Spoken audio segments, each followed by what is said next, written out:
नमस्कार, मैं साकेत कुमार अपनो भारत टाइम्स देख रहे हैं।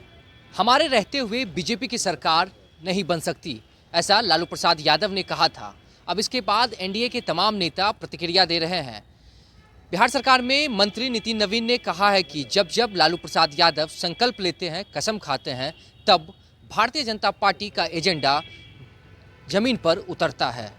उन्होंने कहा कि लालू प्रसाद यादव ने इससे पहले भी कहा था, हमारे होते हुए ना राम मंदिर बन सकता है, ना ही धारा 370 हट सकता है। आज अयोध्या में भव्य श्री राम का मंदिर भी बन चुका है और जम्मू कश्मीर में भारत का तिरंगा भी फहर रहा है। सबसे पहले इस वीडियो में देखिए क्या कुछ प्रतिक्रिया देते हुए नजर आ रहे हैं मंत्री नितिन नवीन। लालू जी ने कई बार ऐसे संकल्प और कसम खाए हैं।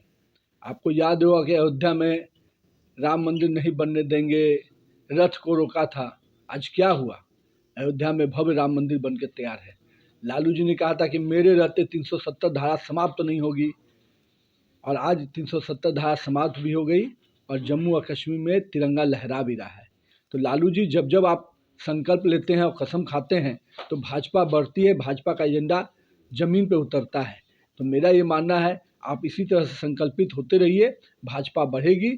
भाजपा पूर्ण रूपेण से पूरे देश में जिस प्रकार से हमारी सरकार चल रही है, बिहार में भी एनडीए गठबंधन के नेतृत्व में, नीतीश कुमार के नेतृत्व में फिर से भाजपा की सरकार बनेगी। लेकिन लालू जी इस बार तेजस्वी यादव को मुख्यमंत्री बनाने के लिए काफी एक्टिव नजर आ रहा है। अरे भाई, तो उनका तो सबसे बड़ा विषय यही है। उनको बिहार की जनता से थोड़े मतलब है, परिवार से मतलब है। और पहले भी उन्होंने परिवार के ही चिंता की है।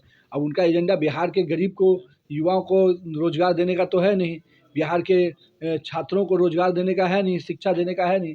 उनका एजेंडा है केवल अपने पुत्र को सत्ता पर पहुंचाने का। तो सत्ता पहुंचाने के लिए परिवार में तो उनको जो आपस की खींचतान चल रही है, उसको कहीं ना कहीं लालू जी उससे भी परेशान हैं। और तेजस्वी यादव जी को जो सपना देख रहे हैं, वो सपना अब साकार नहीं हो पाएगा लालू जी का। सुभाष यादव के बयान को कैसे देखते हैं? जिस जगह से उन्होंने कहा सुभाष जी जो भी बयान दे रहे हैं या जो भी उनके परिवार के सदस्य बयान दे रहे हैं, मेरा ये मानना है कि ये वही बातें हैं जो भारतीय जनता पार्टी ने इतने दिनों से कही कि फिरौती, जंगल राज, अपहरण, उद्योग, ये सब तो उनके खुद के सरकार के संरक्षण में चलता था। अब तेजस्वी यादव बताएं कि इस पर क्या कहना है। हम लोग जब जंगल राज करते हैं तो उनको तितकी लगती है, लेकिन आज बताइए कि आपके घर से फिरौती और अपहरण के मामले सुलझाए जाते थे, उस समय आपके यहाँ संरक्षण मिलता था। हम लोग तो वो दिन भूले नहीं ना कि गाड़ियाँ वहाँ लगा दी जाती थी और कहा जाता था कि पता करके आइए कि कितना में होगा बातचीत। बड़े बड़े डॉक्टर के अपहरण के बाद क्या स्थिति होती थी, कोई भूला थोड़े है बिहार का लोग। महिंद्रा शोरूम में शादी के समय में क्या क्या होता था, कोई भूला थोड़े है। तो जिस प्रकार का सरकार आपने चलाया है तेजस्वी यादव जी, आपके पिताजी और आपके पार्टी के लोगों ने, जनता आज भी उसके जेहन में है।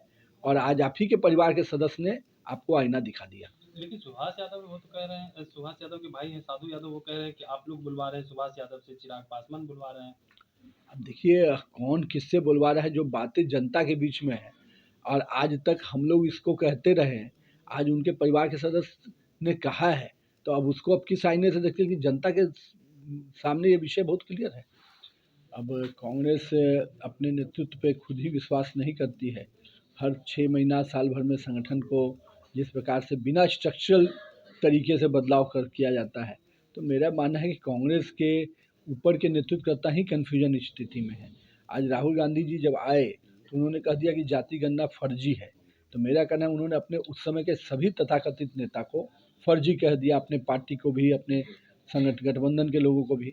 तो ये कांग्रेस के नेतृत्वकर्ता ही जब कन्फ्यूजन में है, तो पार्टी कितनी स्पष्ट दिशा में बढ़ेगी, आप समझ सकते हैं।